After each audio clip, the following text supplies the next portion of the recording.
The camera's meter is just one of the many tools available for us to get a good exposure in our videos. If, like many video photographers, you set your exposures manually, then really understanding how the meter works and what it does it's useful, but it's not necessarily critical.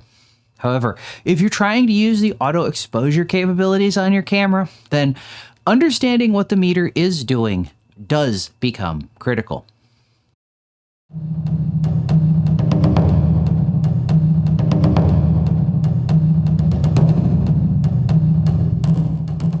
So in this video, I'm going to go over the basics of the R5C's meter, and really all of the Cinema EOS camera's meters for that matter. We're going to talk about its interface and how to read it, and we're going to talk about what options are available or what modes there are for it and how they work or what they do. Now, the one thing I won't be covering in this video is the auto exposure capabilities and adjustments that are found in the Cinema EOS OS. Now, of course, as always, chapters are available for each topic, and as always, all of the testing and settings and demonstrations that you're seeing in this video were done with a Canon EOS R5C, but they apply to pretty much all of the Cinema EOS cameras. So, with all of that said, let's start with reading the Cinema EOS OS's meter. The meter or exposure bar, as it's called in the Cinema EOS OS, is this bar here at the bottom of the center that's available on the first display or first overlay display. This meter is a level 1 display element, which means that it is shown only on the first of the 3 overlay modes. That's this one here with all of the detailed shooting information. Now, if you don't see the meter bar on your camera's first display mode or overlay, it's possible that it's been turned off in the display customizations. The settings for this are found on page 5 of the monitoring setup menu under the Customize Display 1 section. The settings you're looking for is exposure bar, and it's about halfway down the list. Now, if you're coming to Canon Cinema EOS OS cameras from their hybrid cameras, or really for that matter any other brand's hybrid cameras, they're all pretty much the same, then the exposure bar is going to look similar to you, but probably work a little different from what you're used to. So on Canon's hybrid cameras, like the R5 Mark II that you're seeing here, the meter covers a plus or minus 3 stop range with either 1/3 or 1/2 stop increments. Now, the metered exposure is indicated by this little bar here below the scale, and it can only show changes as small as the meter's increments, so a 1/3 stop at best. Now, on Canon cinema cameras, the exposure bar covers a smaller plus or minus 2 stop range, and it has marks indicated every half stop. Now, these marks are going to be there regardless of your selected exposure increment. However, unlike the hybrid camera meters, the cinema meters aren't locked to the metering ticks. Instead, each segment has 2 separate smaller intervals in it, or 3 subdivisions depending on how you want to look at it, so that the meter operates in 1/6 stop exposure increments. Now, when you stop and think about it, this difference really makes sense in light of a video application where finer increments allow you to more precisely match the exposure between cameras, and that's something that's not really at all necessary in still photography. So now that we know what the meter's interface looks like and how to read it, let's talk about what it does or how it works and how we can control what it's doing.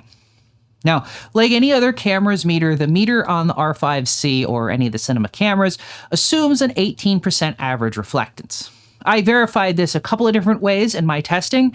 One was to use a Sekonic L308XU incident meter and an 18% gray card. In that test, I measured a light incident to the gray card at about f8 2/10, and the metered exposure was f6.3, which is about f5.6 and a third, which is f5.6 plus like 4/10 or whatever.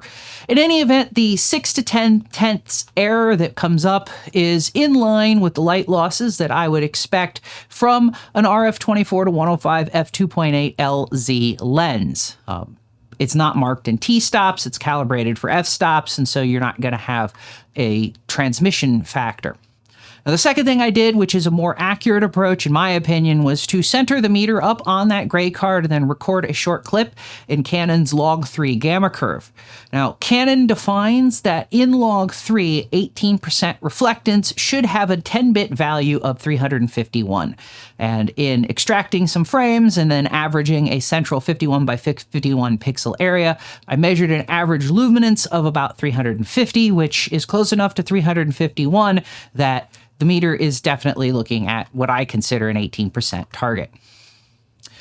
Now, as an aside, this also addresses the question that I've got a couple of times, is whether the meter is usable for shooting with log recordings, and obviously the answer is yes, although you'd expect it to be yes anyway, given that the camera is designed to do that. So with that in mind, the next question is, how does the meter evaluate the scene as a whole? That is, what is the metering pattern? Now, in Canon's hybrid cameras, when shooting video, the camera uses their evaluative metering algorithm. This is a smart, or at least complex, metering mode that breaks your scene into hundreds, if not thousands, of individual zones, and then considers what's in focus, and even tries to figure out the exact nature of the scene, like what you're shooting, to adjust the exposure accordingly. On cinema cameras, the metering is considerably simpler. According to the manual, the standard metering mode just averages the light metered from the scene, giving more weight to subjects in the center. And if that sounds an awful lot to you like center-weighted average metering, well, that's pretty much exactly what it is. As you can see in these tests, the camera does weigh the center of the frame more heavily than the edges. Moreover, that weighting is not affected by subject detection, so a subject like my face doesn't actually change the meter's response based on, being detected. It still weights the center of the frame more heavily. Now, unlike the hybrid cameras, the Cinema OS provides two additional metering modes. These are backlight and spotlight. Now, all of these metering settings are found under light metering on page 3 of the camera setup menu. The light metering's current state is indicated, of course, both in the menus, where it shows you what it's set to, as well as by a display level 1 icon here. This icon indicates spotlight. This one indicates backlight, and no icon being displayed indicates that the camera is using standard metering. Now, like the meter bar itself, the icons can be disabled in the display customizations. The setting you're looking for is light metering at the top of the custom display 1 submenu. Now, the default light metering mode, as I implied, is standard, which is just the center-weighted averaging. So the question then is, what are backlight and spotlight?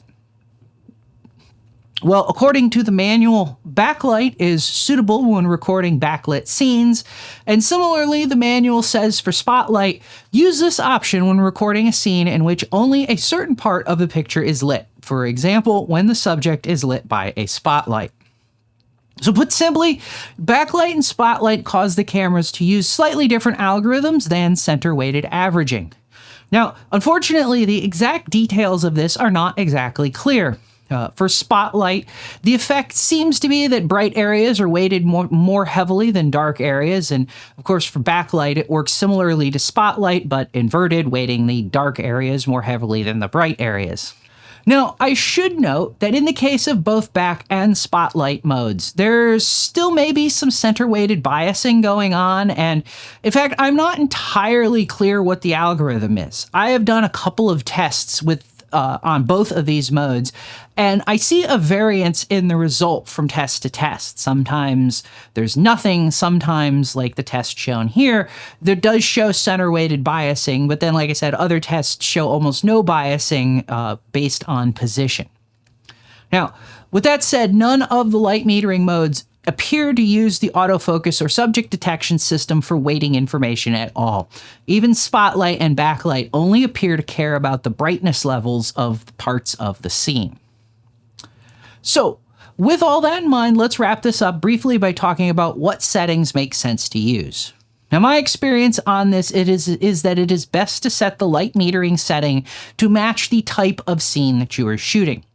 Standard is what you want to use for scenes that have reasonably consistent lighting. Now, this, of course, doesn't mean that there can't be bright areas or dark areas, but you don't want to use this for someone standing in front of a bright window or in a spotlit case, say, on a stage. Spotlit, for me, gives more accurate results when subjects are strongly lit in front of a comparatively dark background, like most of the videos that I post on this channel. Likewise, backlight really does seem to produce better results when the subject is in a backlit scenario. The one thing I can say for sure, though, is using spotlit in a backlit situation or backlit in a spotlit situation should probably be best avoided. In my testing, this resulted in the worst performance of any of the combinations, to the point that in some cases the meter completely almost ignored spotlit subjects when set to backlit and couldn't figure out what it was supposed to do. Now, that said, and maybe this is just a product of the standard way that video world works, and therefore the impetus for Canon to put better metering in their cinema and video cameras isn't the same as it is, say, in the still world. But the reality is that I find the meter on the R5C, and by extension, since all the rest of the cinema cameras use the same interface, a lot less useful than what I have in a photo-oriented hybrid camera, even in video mode. Canon's evaluative metering, especially with the subject weighting or detection and biasing that it does, is, in my experience, much better at dealing with pretty much almost any situation I can throw the camera at without having to be specifically reconfigured or set up compared to what we see in the Cinema EOS OS. Moreover, since there isn't a spot metering mode on the R5C, well, technically there isn't one on the hybrid cameras in video mode either, we don't have any spatial precision through the regular light meter. We have great luminance precision, a sixth of a stop compared to pretty much everything else, but you can't just point it at a small gray card and have it just work.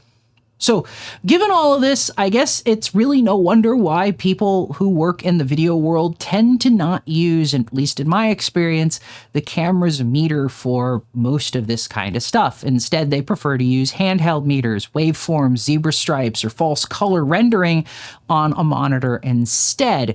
And all of those have the potential to give you a better shot at hitting the right exposure in your images. That said, I hope you found this useful, or at least interesting. If you did, let me know by hitting that like button. Also, if this kind of thing seems like it might be your kind of thing, please consider subscribing if you haven't already. Finally, if you'd like to help and support this channel, you can help us for free by liking this video, sharing it with your friends, and leaving a comment with your experiences. Likewise, you can support us by hitting that thanks button or buying yourself something you've always wanted from one of the affiliate links in the description below. And as always, thanks for watching, and I'll see you next time.